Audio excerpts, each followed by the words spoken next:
মা কামাখ্যাৰ শ্ৰী চৰণত প্ৰাৰ্থনা জনালোঁ নতুন চৰকাৰখনে 5 বছৰ কাৰ্যকালত অসমৰ যাতে বিকাশৰ অনিৰুদ্ধ যাত্ৰা অব্যাহত ৰাখিব পাৰে অসমখনক যাতে আমি সকলো ফালৰ পৰা আগুৱাই লৈ যাব পাৰোঁ তাৰ বাবে মই মা কামাখ্যাৰ শ্ৰীচৰণত আজি প্ৰাৰ্থনা জনালোঁ আৰু মই নিশ্চিত যে মহামায়া মা কামাখ্যাৰ আশীৰ্বাদত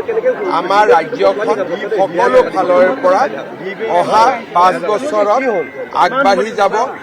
অনিৰুদ্ধ গতিৰে অসমখন আগুৱাই যাব